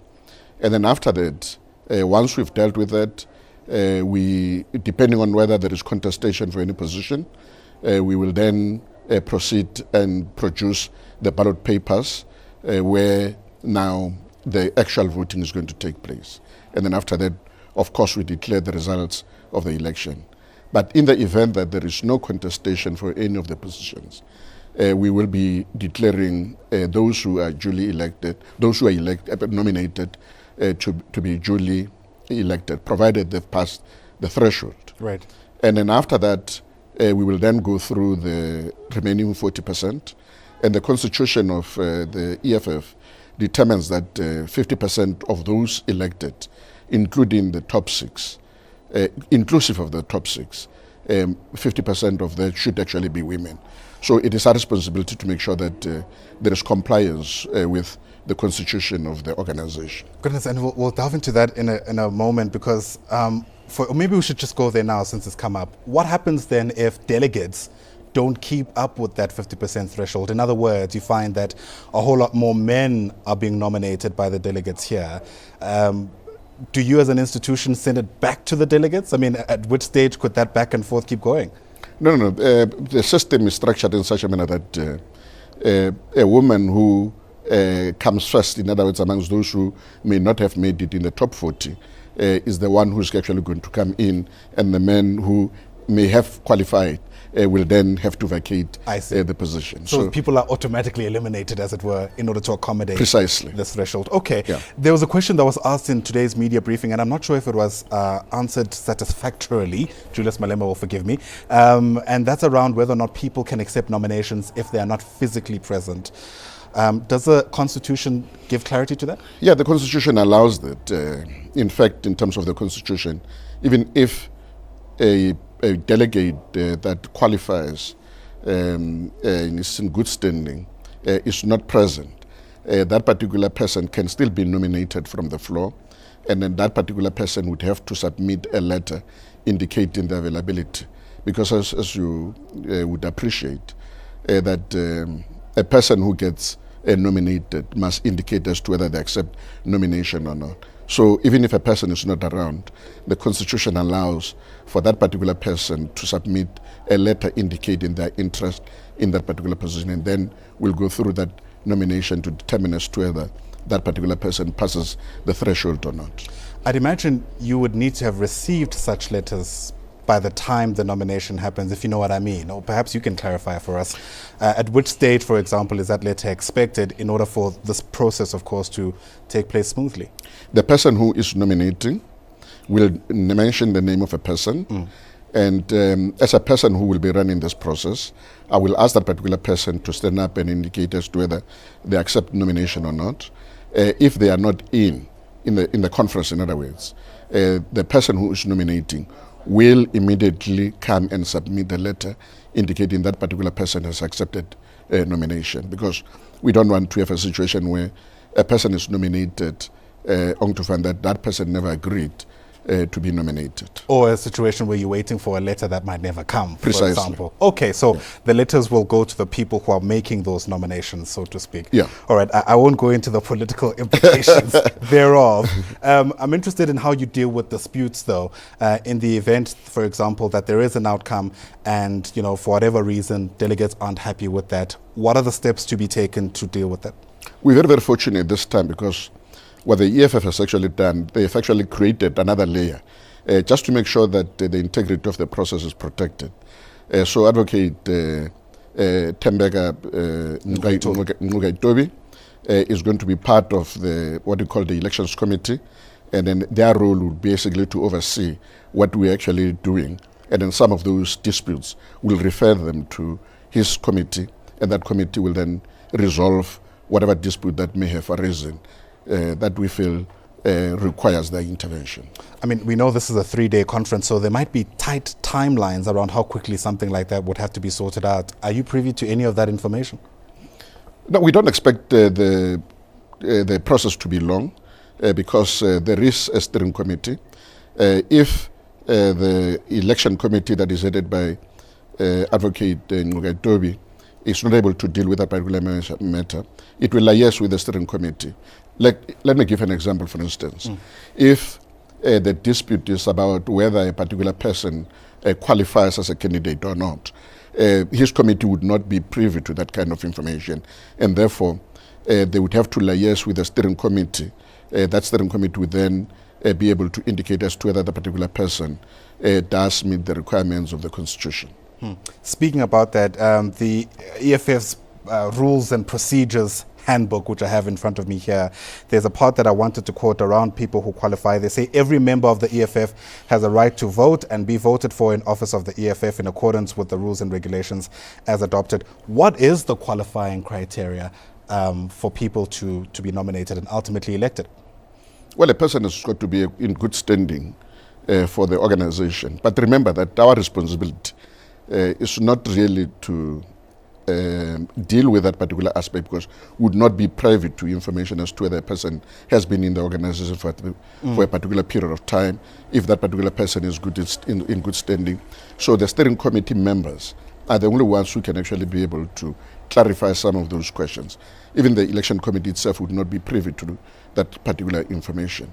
So from our side, if there is an objection related to that, we'll refer it to Advocate Ngugaitobi, and then he will then deal with that particular aspect, and then if he feels that it's a matter that requires more information from the steering committee members, he'll refer the matter to the steering committee, and the steering committee that has got information about membership will then be able to look into the system to check as to whether indeed that particular person qualifies or does not qualify. Fair enough. There's an aspect here about secret ballot and voting insofar as that is concerned. In instances where there's contestation, we're told, voting shall be by secret ballot in a transparent and open process. In which context would something like this arise? Like I've indicated, if a person is the only nominee for a position, that person would be regarded as duly elected. But if there are two candidates or more than two candidates contesting for a position, then it means you are going balloting. So that means that we are then going to produce the ballot papers. The team from IMSA has already set up an area where the elections are going to be taking place in the event that we've got to go through balloting. So the infrastructure for the purpose of participation in this election or voting has already been put in place, and the team will be ready to ensure that that happens. I misunderstood that aspect. It's a very obvious question that I asked. All right, fair enough. But I was going to ask about the logistics of being able to produce those ballot papers. I mean, sure, 2026 is the amount of ballot papers you'd need to print, but how quickly can something like that happen, given the fact that my understanding is that the process might begin today and pretty much needs to be wrapped up today? It's going to be very quick. So when we plan for a conference of this nature, we put in place mechanism to be able to deal with that. So there'll be a team that will be working on the nominations, and then the nominations then get produced into a ballot, depending as to whether there is contestation or not. And immediately when they just press the button, the production of the ballot will actually be happening. You know, so it's a pretty quick process. I know we just come from an election, so there are all kinds of FAQs around the nature of how something like this happens. For one, is everything on one ballot for all the positions, or are you printing multiple ballots for the different posts, if you know what I mean? No. Everything is going to be in one position. In other words, we are going to go through the process of the election of the top six. If there's contestation for all the positions in the top six, we will produce one ballot, and that ballot will indicate for which position and who are the candidates for each position. And then when we're done with that, we'll then go through the 40 members. Let's assume, for argument's sake, that you end up with a situation where you've got 50 or 60 people contesting to be in the top 40. Then you will have only one ballot that produces, or that contains the names of the 60 people that would be contesting the election, and members would then be voting for the 40 members within that. Sure. And insofar as counting is concerned, I think we've become accustomed to live updates, as it were, as the votes trickle in. I imagine this might be a bit of a different process. Are delegates only expecting a final outcome at the end of the process? Or dare I say, could there be updates as we keep counting?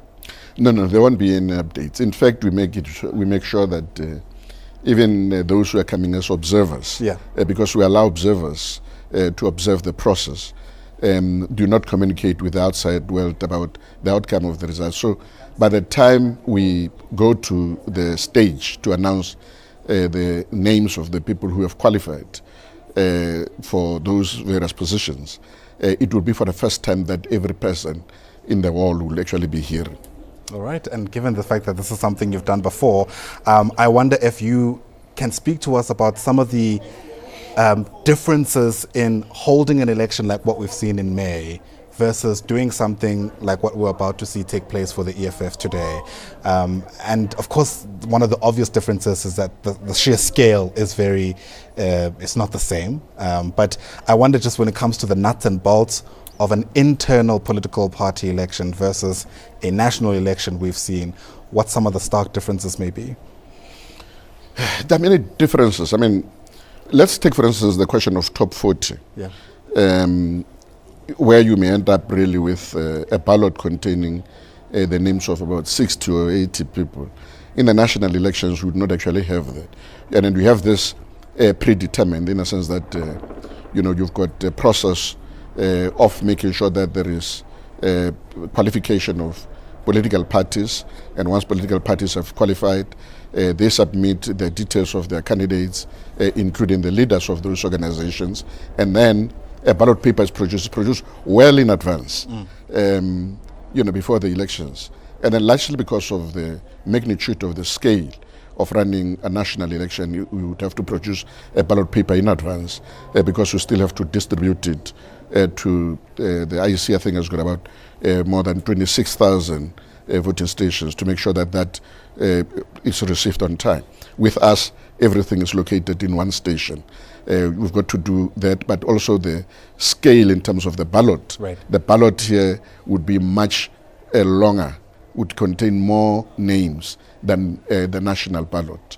Irrespective of how many political parties are participating, when it comes to a political party, the candidates, the names of the candidates would always be longer than in the national ballot. Fair enough. In a national context, we find that the IEC sometimes unwittingly gets pulled into the politics of what's taking place. Has that ever been an issue for you for a conference like this? Are you finding that remarks perhaps are being made that may very well need you to respond publicly in order to protect the integrity of the process itself? Well, it depends really on the issues, but I must say that in terms of the management of the processes of the EFF, because everything is transparent, we have never really had to deal with any of the political issues. Members have been very disciplined in all the provinces, and then, as I've indicated, we started with the second National People's Assembly, and then from there we managed 9 provinces and the Student Command, and the elections have never really been contested, so there's never really been an issue in terms of any political issues interfering. They understand our role, and then we indicate what our role is from the beginning through the reading of the election rules, which is where we're going to be studying. So Advocate Nuka Ntobi will start and then give an outline of the whole electoral processes, and then after that he will hand over to me, and then I will deal with the issues relating to the actual logistics of the management of the process, and then when we are done with it, we start with the nomination process. So we've never really had any big political issues to deal with. Right. But as I've indicated, depending on the nature of the issue, if it is an issue within our capacity that relates to technical management of the process, we'll manage it. But if it relates to matters that are outside our capacity, we refer that matter to the next committee. And then even if, because now by the time we come in, by the way, it means we would have dissolved the whole structure. So when we come in, there are no leaders. There are no leaders anymore. Right. So the steering committee is the only structure that we liaise with, which is constituted by quite a number of people, both from national as well as other provinces. And then we deal with that particular issue, whatever issue that requires our attention, by referring it to them. All right. Democracy, I suppose, unfolds in different ways, and today we'll be seeing how the EFF's internal democracy is going to necessarily unfold. So thank you very much indeed for explaining some of the nuts and bolts. I think it's an important discussion because once we finally see it happen, we'll hopefully have the context of what it's taken to put it together. Terry Tilani, always great chatting to you. Thanks for popping by and speaking to us. Terry Tilani, of course, is with the Institute of Election Management Services of Africa. They've held this position before. By that, I mean they've overseen the process within the EFF's internal conferences before at the Second National Assembly, and so in many ways they don't walk into this blindfolded given the experience they've had, and we'll see how everything comes together once the election of those 40 members of the CCT, as it were, that's the decision-making body within conferences, is going to unfold, and ultimately the voting of the top 6 members later on today. Plenty still ahead for you as we continue tracking the situation here at the EFF's third National People's Assembly. In a moment, we'll get you a sense of what the big talking points have been on social media, and no prizes for you to guess what might top that agenda. Standing by is our SABC News producer, Dini Makutu, who'll take us through some of those discussions and get you a sense of why it matters. This is The Agenda. We'll be right back.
of the EFF's third National People's Assembly, an elective conference to you and me. And my goodness, so much being said already as we await the outcomes of an expected vote later on today. The EFF set to elect their new leaders, and that's the top 6 positions, including that, of course, of the president, his deputy, perhaps I should say his or her deputy, the treasurer general, the secretary general, and the rest of it. And we're also expecting the 40-member Central Command team to be elected today. And that is, of course, the highest decision-making body between conferences. But social media has been a big part of what's characterized the EFF's own identity, some people might argue. We know, of course, of instances where leaders of the organization have unleashed fighters, as it were, on social media. No matter where you stand on the ideological spectrum, there's no overstating the extent to which that platform, and I'm talking about social media in general, has really characterized the voice of the EFF. In many instances, we've seen the party even developing their own media platforms to communicate their message. And so we decided, as we continue watching this conference unfold, to get you a sense of some of the most salient points that are emerging on social media itself. And for that, let's bring in SABC News producer Dinlohlango Mekuto, who's with us here in studio. Beg your pardon, almost forgot your name there. Great to see you. Thanks for popping by. You have the exciting and perhaps sometimes daunting task of watching how ordinary people are taking in what's unfolding at this particular conference. And dare I say, there are no prizes for what might be topping the agenda this morning. Oh, you know, the discourse there is always a bit controversial. And if we look at the top 10 trending topics, 4 in that top 10 are concerning what's happening here at Nasrec. Let me just read you some of the hashtags that are stemming from this NPA of the EFF. At number 1, do you want to take a guess? Yeah, I mean, I think it can only be one person, as it were, who happens not to even be at the conference, ironically. You know your stuff, it's in Lozi. Yeah. With about 7,913 posts just talking on him. Another one that's trending at number 2, actually, hashtag EFF NPA 2024. Number 3, it's happening next door, Chris Brown, we won't talk about that one. Number 4, Malema, it's also trending. And then right down at number 8, EFF presser. So it's a serious talking point in South Africa, always controversial on social media, and as you said, Ndlozi is the one that they are talking about. And what are people generally saying? Because as you said, I mean, usually the discussions are quite charged and divided. I was trying to sift through what people are saying, took a bit of screenshots, but it stems mainly from what Julius was saying in the presser. If you remember yesterday, there was speculation, is he here? Is he not? The he that we're referring to is Ndlozi, of course. And then there were also rumors that came up that, what if he pops up in Durban? Wouldn't that leave a sour taste in Julius and the EFF's mouth? So those are some of the conversations that people are having. And another one I want to go to is the internet not forgetting. We must not end this interview without me going there, because there's something interesting that Ndlozi said in 2021 that people have brought up. Sure. You know, as we speak about that, of course, what brings us here is more than just the personalities that are involved. It's meant to be policy issues, expropriation of land without compensation, nationalization of the mines, Pan-Africanism, issues around gender parity and racism. How much of that is even featuring in the discourse generally that comes to the surface on social media? The fact that you laughed a little bit, you know that that's probably not what people are engaging on. And it is not. You know, policy conferences, that's what we'd like people to talk about, but people talk about what interests them. Political leaders might call it gossip, but it's what keeps the people going. So people are just engaging on those things. What Malema said during the presser, he used strong language and words like, we don't want to entertain that nonsense. What could that mean? That's what people are saying. What could that mean? Is this guy going to be able to come back after strong words are said in reference to his name? What about his ego? Let me try to find a couple of tweets where people are talking about it. And there's always the issue people like to talk about the words Malema uses when he talks on issues. So they also touched on that. Let me just try to find these tweets and then. Sure. We do know, of course, Julius Malema is known for giving bites, is what we call them in the news cycle. These are essentially charged phrases that typically will reverberate throughout the course of the day, and it's already happening. The nonsense comment that you spoke about. He also spoke about not entertaining people's egos, egoism, as it were. Comments that almost come from a Malema who speaks off the cuff and off script, sharing his own sentiments. But let me not take the time from what people are saying in their own words. And I must have a disclaimer. This is not the SABC News stance. Yes. It's what the people are saying. This one is from a user called Moroleng. It says, the sad thing about the fallout between Ndlozi and Malema is that Ndlozi didn't defend his partner when Malema went after her. It's over for Ndlozi in the EFF. It has been for a while. He should have publicly defended Mabatu. Right? So they're involving a partner now. It's quite personal. Here's another one from a user called @TalkLessers. Whether Julius Malema likes or not, Dr. Mbuyiseni Ndlozi is a member of the EFF. This is in defense of Ndlozi now. And he is going nowhere. Whether you don't want him from that hand-picked top 6, it's fine. He remains on the ground.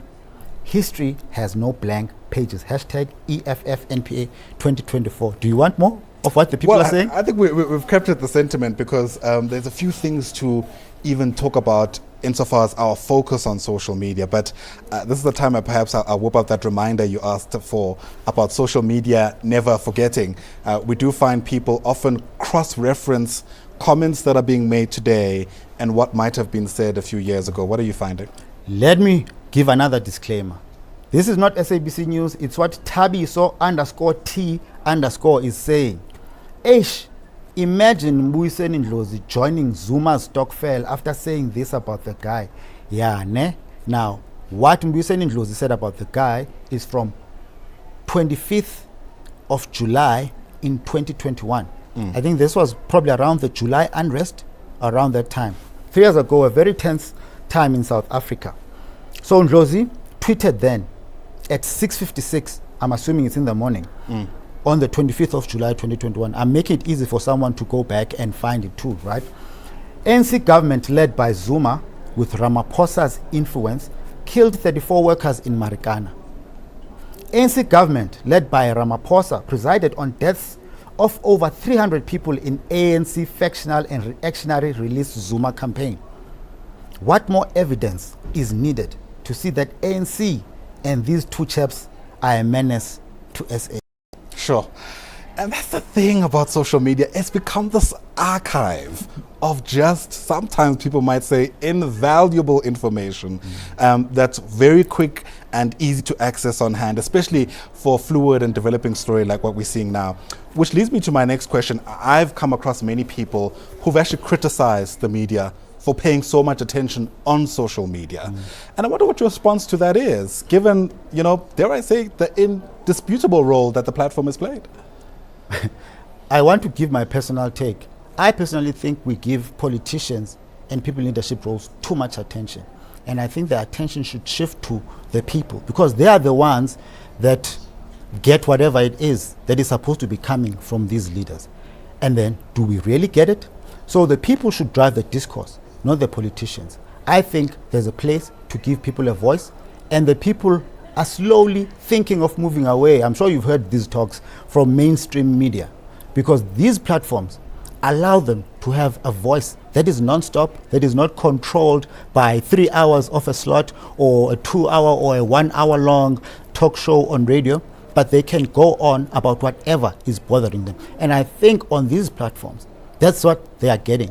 Even if we don't give them a voice as traditional media, they have their voice, and sometimes they do drive the discourse. All right, Dinilo Hlanga, thanks very much indeed for speaking to us. Something tells me the social media discussions are only just starting, given what's being said on this day 2 of the EFF's third National People's Conference. That, of course, is Dinilo Hlanga Makuto, SABC News reporter, as we take stock of some of your sentiments on social media.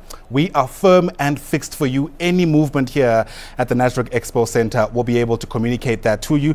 As things stand, there are those behind closed doors discussions taking place as the EFF digests the organizational report from the Secretary General. Then there's going to be discussions around their finances. Later in the afternoon, after the lunch break, we'll start getting a sense of whether or not there'll be constitutional amendments before the voting of their top leadership structures. But as always, keep it locked right here on the SABC News channel for our ongoing coverage of the EFF's third National Elective Conference. For now, head you back to our Auckland Park headquarters. Nko?